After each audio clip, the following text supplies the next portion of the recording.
ပြဿနာကိုအတိတ်ပဲတမ်းမှမယ်အဲ့တော့ပြဿနာကိုအတိတ်ပဲတမ်းမှမှာဆိုရင်နော်အသင့်သုံးသင့်ပါတယ်ပထမတော့နော်ဒီပြဿနာဟိုတမ်းမှရမယ်ပြီးအောင်ပြုလုပ်ရမယ်နောက်ပြီးမှအသွေးကောအကြံအစီတွေကိုထုတ်ပေါ်ရမယ်နောက်တခြားသူတွေနဲ့ဆက်သွယ်ရမှာဖြစ်တယ်အဲ့ဒီဆက်သွယ်ရတဲ့အဆင့်တရားဆိုရင်ဒီနော်အဆိုပြုထားတဲ့ပြဿနာမှာပါဝင်တယ်ဒါဆိုရင်အရေးကြီးတယ်အဲ့ဒီအဆင့်တွေကဆိုရင်အများအားရှင်းရှင်းလေးလေးနဲ့ခြားနားနေတာတော့မဟုတ်ဘူးသူတို့ကလည်းပဲအဲ့ဒီနော်ဒီအစ်စ်တွေအကုန်လုံးကိုမှဒီတိုင်းကိုပဲတော့ပြီးပြီးနေတာလည်းမဟုတ်ဘူးအဲ့ဒီအချက်တရားဆိုသူခတ်နေတယ်နောက်ပြီးတော့အကြံဉာဏ်နဲ့ပတ်သက်လို့ထုတ်ပေါ်ခြင်းရလည်းပဲကောင်းမွန်ပြုလို့ရဖြစ်တယ်ဒါအဲ့လိုပြုလို့ဖို့လည်းဒီပြဿနာကိုကောင်းမွန်ပေါ့နော်လုံးဝပြေဝတာအသေးပဲပေါ်ပြတာဖြစ်တယ်အဲ့တော့ဒီပြဿနာနဲ့ပတ်သက်လို့အသေးပဲပေါ်ဆောင်ရဆိုရင်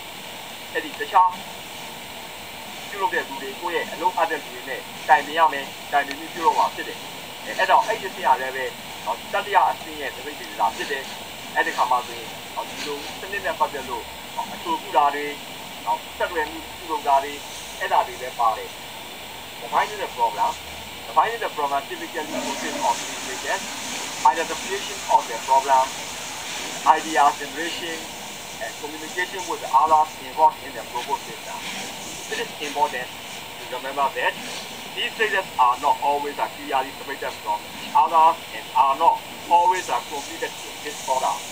There is overlap and quite either idea generation is started where before the problem is completely defined. Also, the identification of the problem is often done in consultation with the client, and this can be seen as being part of the task stage communication with others involved in the proposal. ဒါကြောင့်ပြဿနာကိုဒီကတမ်းမှတဲ့အချိန်မှာသုံးသင်ပါတယ်ပြဿနာကိုပြရမယ်ပြောပါ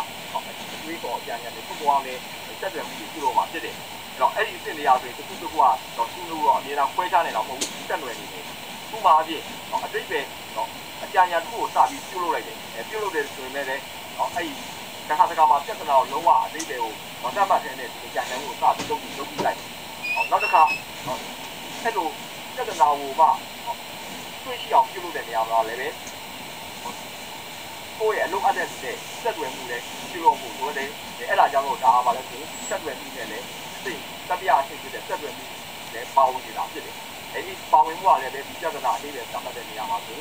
ပါဝင်နေတယ်ဒါမှမဟုတ်ဒီလုပ်တဲ့ပြဿနာဖြေရှင်းတဲ့အခါမှာအဲ့ဒီအဆင့်နေရာဆိုအခုကဆက်ဆက်နေတယ်လုံးဝကိုယ်ပဲပြခွဲခြားလို့တော့မရဘူး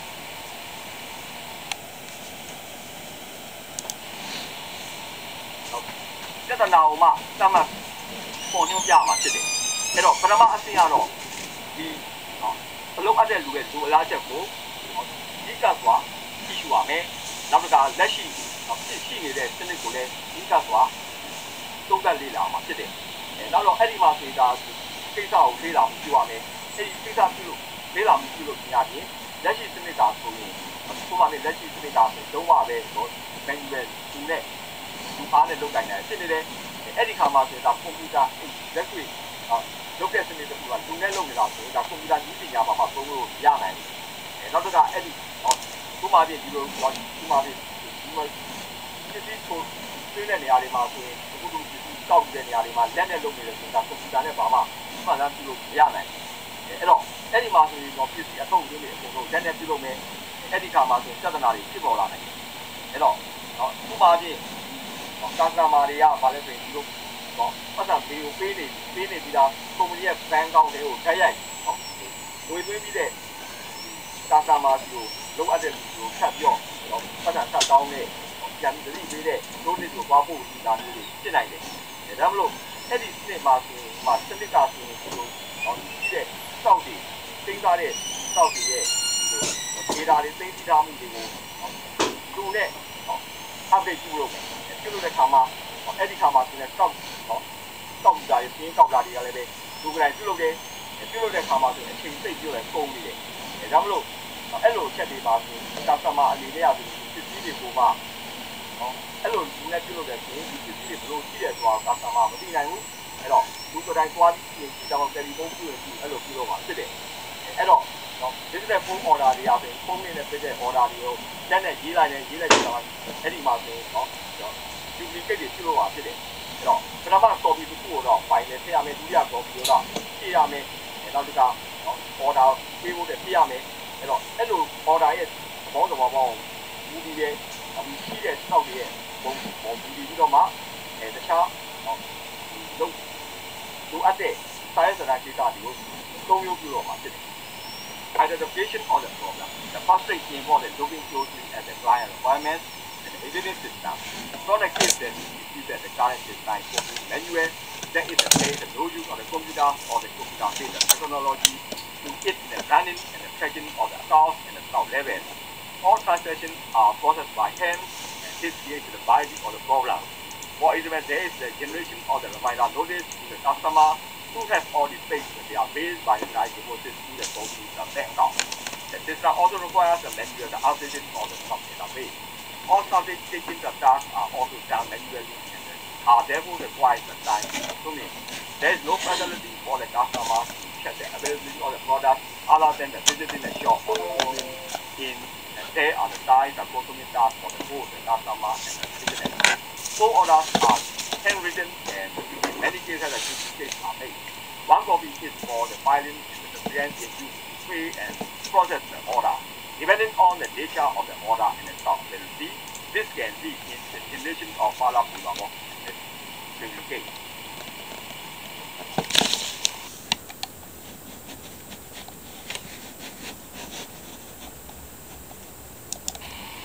အဲ့တော့ stock တွေကိုကောက်ယူရမယ်ပစ္စည်းတွေကိုပြင်ကောက်ယူရမယ်ကောက်ယူတဲ့ခါမှာဆိုရင်နော်ဟိုပုံမှန်အချိန်သတ်မှတ်ချက်ပြုလုပ်ပြီးတော့ကောက်ယူရမှာဖြစ်တယ်အဲ့ဒီခါမှာဝယ်ယူတဲ့လူတွေဝယ်ယူမှုကိုလည်းပဲဝယ်ယူမှုကိုလိုက်ပြီးတော့ကြည့်ရမယ်ပုံစံကြည့်ရမယ်ဝယ်ယူတာတွေဥပမာ customer extra တွေတချို့ဒီလိုပါသတ်မှတ်တဲ့အချိန်လေးမှာအတိုင်းအတာမှာဝယ်ယူတယ်ဆိုရင်အဲ့ဒီအတိုင်းအတာကာလမှာတောက်ဖို့အချိန်ကြီးကြည့်အောင်ပြုလုပ်ရမှာဖြစ်တယ်။ရောင်းလို့အဲ့ဒီကာမှာဆိုရင်ရှာဖို့ပဲအချိန်ဟာကိုကြောက်ချအောင်။နောက်တစ်ခါပစ္စည်းတွေအားဆိုရင်ပထမရောင်းနိုင်တဲ့ပစ္စည်းတွေကိုမှ database ထဲမှာထပ်ပြီးထည့်ဖို့လိုတယ်။ရောင်းနိုင်တဲ့ပထမမတော်ရည်ထည့်ဖို့လိုတယ်။နောက်တစ်ခါ website သုံးရမယ်။ website မှာဆိုရင်website မှာ online နဲ့ဝယ်ယူတဲ့စနစ်ကိုလည်းအသုံးပြုအောင်ဖြစ်တယ်။အဲ့ဒါကိုမှဒီလိုပြုလုပ်ရမယ်။နောက်တစ်ခါအဲ့ဒါဆိုရင်internet service provider မပြုလုပ်ရဘူးကိုယ်တိုင်ကိုယ့်ရဲ့ company ကနေပြုလုပ်ရမှာဖြစ်တယ်။ Subject reports are generated at the regular interval. There needs to be the facility to check the customer packages, identify the purchasing trend, this is the customer by studying quality the product at the regular interval. So we use the orders to comply with the need interval. Thus, using the size of has to be checked on hand. Products not previously controlled by the business are being added to the database. A website which are online purchasing facilities managed in-house and not by the internet service provider.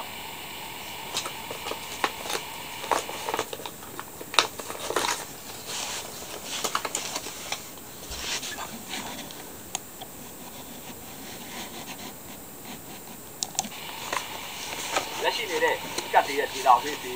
ဒါဆောင်တာအကောင့်တွေကိုမှလက်နဲ့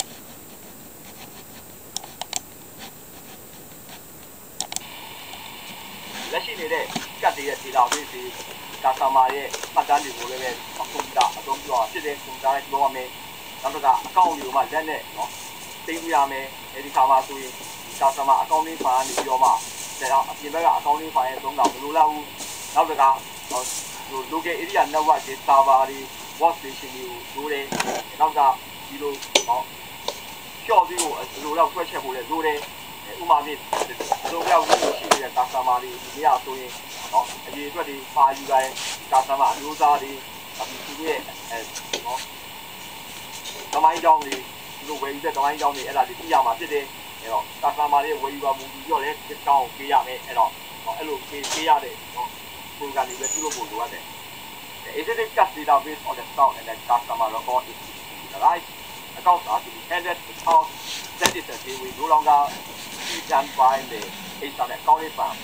With more local area network, the server and the firewall stations are needed. The facility needed to calculate the discount automatically for the individual customer based on the variety of the factors such as the quantity ordered by our customer or historical figure factor. This customer always receives the 10% discount, and this one always receives the 5% discount.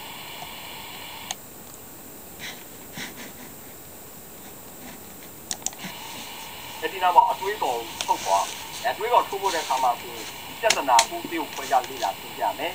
ပြဿနာကိုပို့ပြီးတော့ဒီကက်ကလေးကြည့်ရှုပါမယ်နောက်ပြီးတော့အတွေးတော်တွေကိုမှထုတ်ပေါ်ပြီးတော့လည်းဖြစ်နိုင်တဲ့အစီအစဉ်ရရှိဖို့ထုတ်ပေါ်မှာဖြစ်တယ်အဲ့ဒီစင်မှာဆိုရင်အခြေတရားဆိုမပြုလို့ဖို့လိုရတယ်စဉ်းစားဖို့တဲ့နောက်ဒီတဲ့ပုံရှိနေတယ်အဲ့ဒါဒီပုံလုံးကိုမှဘေးဟာလေးလာသုံးတတ်တဲ့ဒီကိုပြုလို့မှာဖြစ်တယ်နောက်တစ်ခုအဲ့ဒီ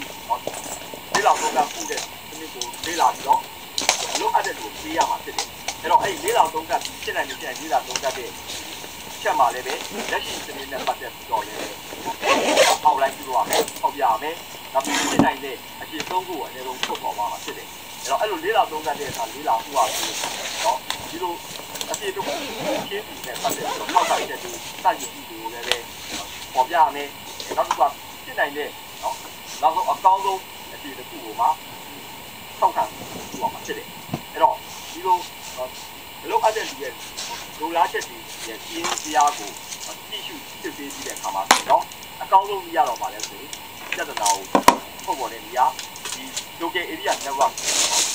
ထုတ်ပေါ်ဖြစ်တဲ့အဲ့ဒါမှဆိုအိမ်မှာနေတာမျိုးကိုလုံးဝမှသေးသေးအောက်ထုတ်ထားနိုင်တယ်နောက်ပြီးသူတို့ကစီးစကြအစီအစဉ်နဲ့ပြုလုပ်ထားရမယ်နောက်တစ်ခါ client ကဝယ်ယူလို့ဒီမှာဆိုကိုလိုပြုလုပ်နိုင်ဖို့တဲ့ဒီနေရာမှာဖြစ်တယ် the idea generation the next step of the development cycle is to analyze the problem more closely and generate the idea as possible solution at this stage the number of solutions needs to be put forward for consideration these are then worked into the feasibility study that is presented to the client the feasibility study will outline the current plan and the solution the feasibility study should identify the pros and the cons of the solutions and finally identify its solution as the recommended one. Having examined the client's list of requirements, it is apparent that the best starting point for the solution to the program is the creation of the small location in the network area. And this is where the database will be housed, and this is also the most logical place for the website to be housed since the client wants it to be and out.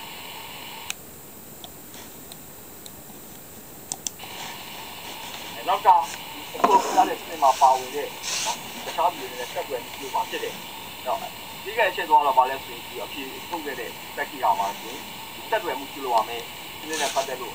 ကိုပြီးတဲ့ဒီမှာပတ်သက်ဆက်ွယ်မှုပြုလုပ်ရမှာဖြစ်တယ်။အဲ့တော့အဲ့ဒီသိရဆိုတော့အစ်စ်တွေအများကြီးပါဝင်နေတယ်။နောက်ဆုံးပြပေါ်လာတဲ့ပစ္စည်းအဖြစ်နော်ဒီဇိုင်းရဲ့သုံးဝင်ဖို့လည်းလိုအပ်တာဖြစ်တယ်။ဒါကြောင့်မလို့နော်ပထမဆုံးစပြီးတော့ထုတ်လုပ်တဲ့အချိန်မှာဆိုရင် client ကလည်းပဲ project တွေအပြင် project ပြုလုပ်တဲ့လူနဲ့ client တွေနဲ့ဆိုပုံမှန်တွေ့ကြမယ်တွေ့ပြောမှနော်စကားပြောဆိုမှဖြစ်တယ်အဲ့ဒီကမှဆိုရင်နော်အဲ့ဒီပုံတစ်ခုလုံးလုပ်တိုင်းဟုတ်တာနော်ဒီ client နဲ့ပြောမှဖြစ်တယ်အဲ့တော့ခါမှဆိုရင်ပြန်ပြီးတော့ဒီကုတ်တွေပုံကိုပြန်ပြီးရေးပြီးတော့ပြန်အစပြုလုပ်ဖို့ဆိုရင်ဒါအမတောင်းအချိန်ကုန်တယ်ဒါကြောင့်မလို့ client နဲ့ညများဆက်သွယ်ထားခြင်းအပြင်အဲ့ဒီနောက်ပိုင်းအစီအစဉ်မှာဆိုပို့ပြီးထုတ်လုပ်မှုကောင်းလာတယ်နောက်ပြီးပို့ပြီးတော့လည်းပဲ